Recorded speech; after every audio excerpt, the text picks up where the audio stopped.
ഇന്ത്യയുടെ പ്രതിപക്ഷ നേതാവായ ശ്രീ രാഹുൽ ഗാന്ധി ഇന്നലെ പാർലമെന്റിൽ നടത്തിയ പ്രസംഗം എന്തുകൊണ്ടും ശ്രദ്ധേയമാണ്. വളരെ വിലപ്പെട്ട കാര്യങ്ങളാണ്.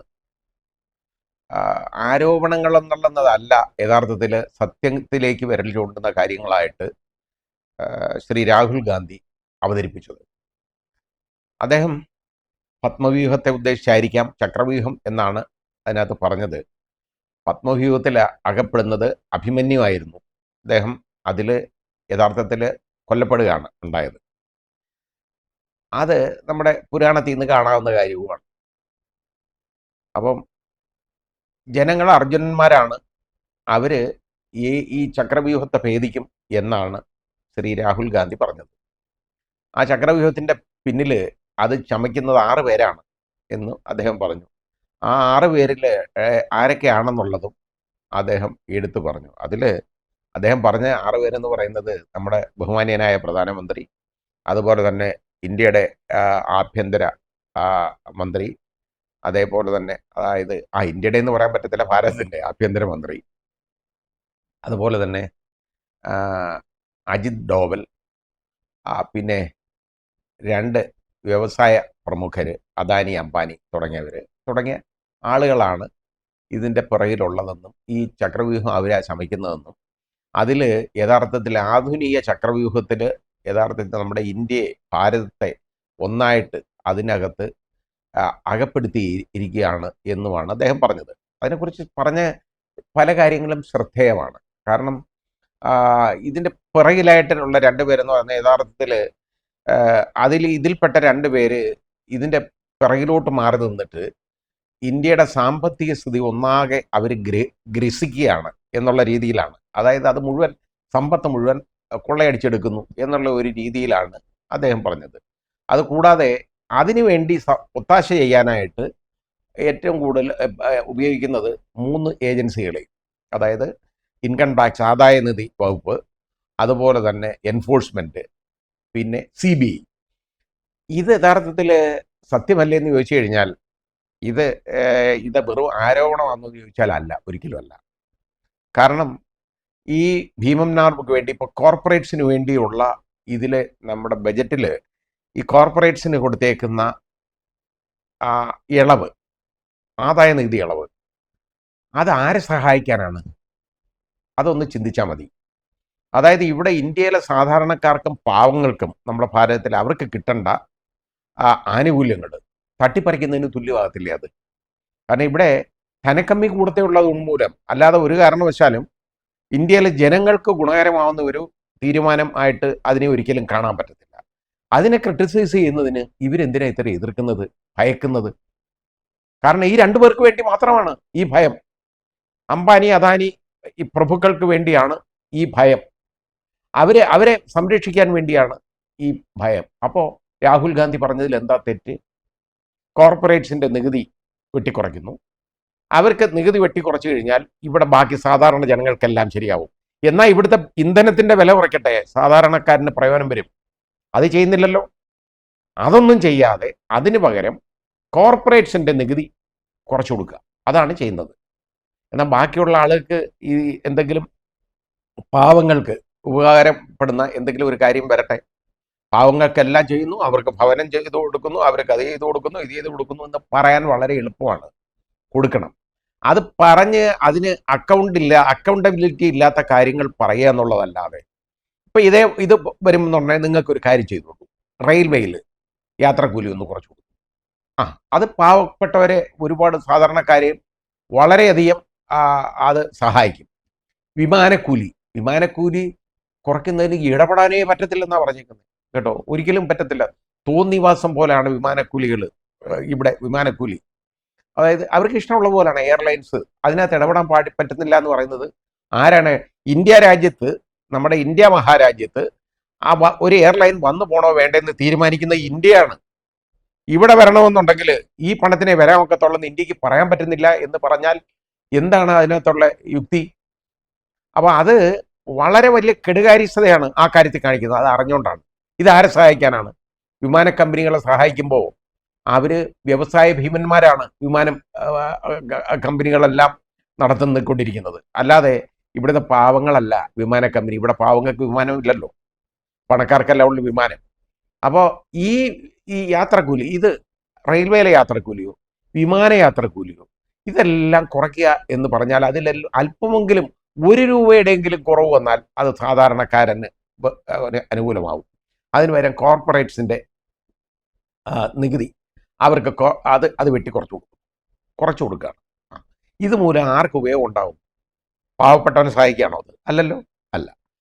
അപ്പോൾ ശ്രീ രാഹുൽ ഗാന്ധി പറഞ്ഞതിൽ എന്താണ് തെറ്റ്? മാത്രമല്ല, വഴിവിട്ട സഹായങ്ങളാണ് ഈ പറയുന്ന വ്യവസായ ഭീമന്മാർക്ക് ചെയ്തു കൊടുക്കുന്നത്. അങ്ങനെ വരുമ്പോൾ അതിനെ ക്രിട്ടിസൈസ് ചെയ്താൽ, അതിന് വിമർശിച്ചാൽ ആർക്കാണ് ഈ പൊള്ളുന്നത്? ഇപ്പോൾ സമവായം വേണമെന്ന് ഇപ്പോൾ പറഞ്ഞു തുടങ്ങിയല്ലോ, വലിയ കാര്യമാണ്. കാരണം ഈ കഴിഞ്ഞ 10 വർഷങ്ങളിൽ സമവായം ഇല്ലായിരുന്നു, ആവശ്യമില്ലായിരുന്നു. മൃഗീയ ഭൂരിപക്ഷം കയ്യിലുള്ളപ്പോൾ എന്ത് വൃത്തികേടുകളും കാണിക്കാമായിരുന്നു. അന്ന് ഈ സമവായം ഒന്നും വേണ്ട.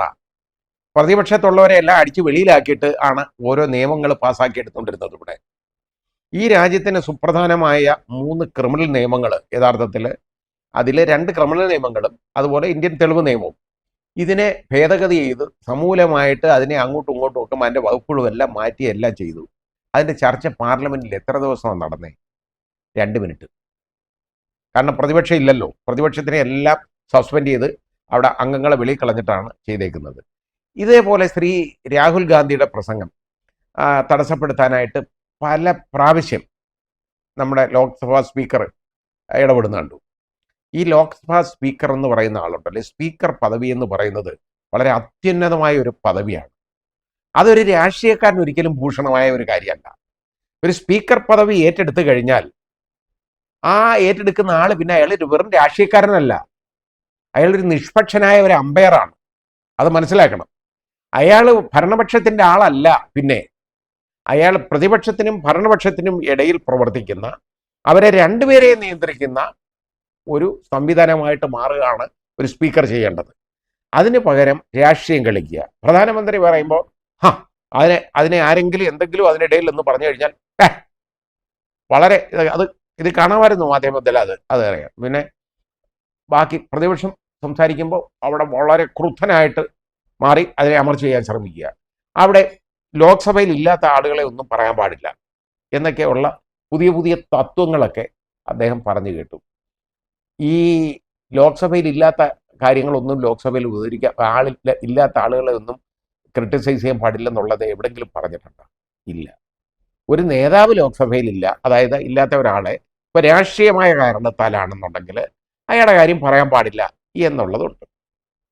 പക്ഷേ ഒരു അഴിമതി ചൂണ്ടിക്കാണിക്കുമ്പോൾ അത് ഇന്ന അഴിമതിയാണ് നടത്തിയേക്കുന്നത്, ഇന്ന കോർപ്പറേറ്റ്സിനെ സഹായിക്കാനാണ് എന്ന് പറഞ്ഞു കഴിഞ്ഞാൽ അത് പറയാൻ പാടില്ല എന്ന് പറയുന്ന വിചിത്രമായ കാര്യമൊക്കെ നമ്മളിവിടെ കാണുന്നുണ്ട്. അതൊന്നും നിയമമൊന്നുമല്ല അത് ആ രീതി. കാരണം അങ്ങനെ ഒരു കാര്യം പറയേണ്ടതായിട്ട് വരുമ്പോൾ അയാളെ ഇവിടെ പിടിച്ചോണ്ട് നിർത്തിയിട്ടേ പറയാൻ പാടുള്ളൂ എന്ന് പറഞ്ഞു കഴിഞ്ഞാൽ ഈ പ്രതിപക്ഷത്തിന് യഥാർത്ഥത്തിൽ പോലീസിൻ്റെ പവറോടെ കൊടുക്കണം. അവരെ അറസ്റ്റ് ചെയ്ത് ഇവിടെ കൊണ്ടുവന്ന് നിർത്തിയിട്ട് താണ്ടേ ഇയാൾക്ക് വേണ്ടി ഇന്നൊക്കെ ചെയ്തു എന്ന് പറയാനുള്ള ഒരു അധികാരം കൂടെ കൊടുത്താൽ കുഴപ്പമില്ല. ഇല്ലെങ്കിൽ ഇത് പറയാൻ പാടില്ല എന്ന് പറഞ്ഞു കഴിഞ്ഞാൽ പിന്നെ ഈ പ്രതിപക്ഷത്തിൻ്റെ പ്രസക്തി എന്താണ്? ഒരു അഴിമതി ആരോപണം ഉണ്ടായിക്കഴിഞ്ഞാൽ, ഒരു ആരോപണം ഉന്നയിച്ചു കഴിഞ്ഞാൽ അതിന് മറുപടി പറയുന്നതിന് പകരം, ആരോഗ്യകരമായ രീതിയിൽ അതിന് മറുപടി അതിന് പകരം അത് ആ പ്രസംഗം ഡെസ്കിലടിച്ചും ഒക്കെ അങ്ങ് തടസ്സപ്പെടുത്തുകയും അതിനെ കൂവിത്തോപ്പിക്കുകയൊക്കെ ചെയ്യുക എന്ന് പറയുന്ന ഒരു സിസ്റ്റം, അതാണ്. ഇതൊന്നും പാർലമെന്ററി ജനാധിപത്യമൊന്നും നമുക്കൊരിക്കലും അതിനെ പറയാൻ പറ്റത്തില്ല. ആ രീതിയിലേക്ക് അധപ്പതിച്ചുകൊണ്ടിരിക്കുകയാണ് നമ്മുടെ സംവിധാനം. ഇപ്പോൾ ഈ സമവായത്തിൻ്റെ വരുന്ന കാര്യം എന്താണ്? ഇപ്പോൾ ഒരു ഭരണഘടനാ ഭേദഗതി വരണം, സമവായം ഇല്ലാതെ ഇവിടെ നടക്കത്തേ ഇല്ല. ഇപ്പം ആ രീതിയിലായി. കാരണം അത്രത്തോളം പ്രതിപക്ഷം ശക്തിപ്പെട്ടു എന്നുള്ളതാണ്. അത് മതി. യഥാർത്ഥത്തിൽ പ്രതിപക്ഷം ഭരിക്കണമെന്നൊന്നും ഞാൻ പറയുന്നില്ല. പക്ഷേ ശക്തമായൊരു പ്രതിപക്ഷമാണ് യഥാർത്ഥത്തിൽ ജനാധിപത്യത്തെ താങ്ങി നിർത്തുന്നത്.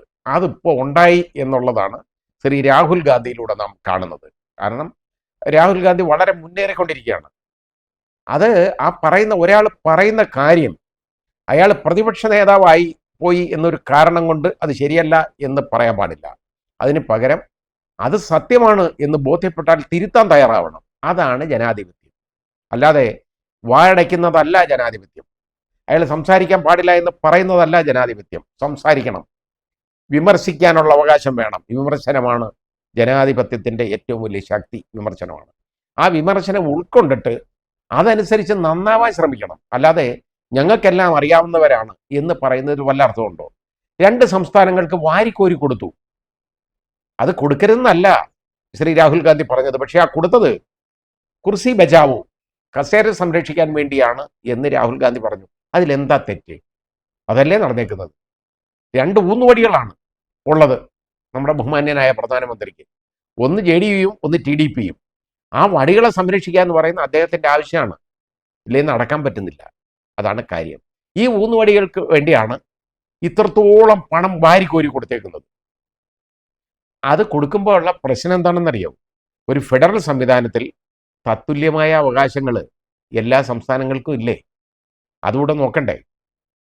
അപ്പോൾ അത് നോക്കുന്നുണ്ടോ? കേരളത്തിന് എന്താ കിട്ടിയേ? കേരളത്തിന് എല്ലാം കിട്ടി. അതാണിപ്പോൾ, അതാ വന്നേക്കുന്നത്. ഇനി ശ്രീ സുരേഷ് ഗോപി എന്ത് പറയും എന്ന് ഞാൻ ആലോചിച്ചുകൊണ്ടിരിക്കുകയാണ് ഇപ്പോൾ അതിനെക്കുറിച്ച്. കാരണം എയിംസ് ആണ് ഇവിടെ വന്നുകൊണ്ടിരുന്നത്. എയിംസ് പോയിട്ട് കേരളത്തെക്കുറിച്ച് പോലും ഒരു പ്രഖ്യാപനമില്ല, ഒന്നുമില്ല. അപ്പോൾ എല്ലാം കിട്ടിയിട്ടുണ്ട് കേരളത്തിന് ശരിക്കും കിട്ടും എന്ന് പറഞ്ഞിരുന്നു. കേരളത്തിന് ശരിക്കും കിട്ടിയിട്ടുണ്ട് എന്ന് നമ്മൾ പറയുന്നതാണ് ഇവിടെ സംഭവിച്ചേക്കുന്നത്. ശ്രീ രാഹുൽ ഗാന്ധിയിലൂടെ ഒരു നല്ല പ്രതിപക്ഷം ഇന്ത്യയിൽ രൂപപ്പെട്ടു വരുന്നു. അത് സ്വാഗതാർഹമാണ്. എന്തുകൊണ്ടും നമ്മുടെ ജനാധിപത്യ വ്യവസ്ഥയ്ക്ക് ഭൂഷണമാണ്.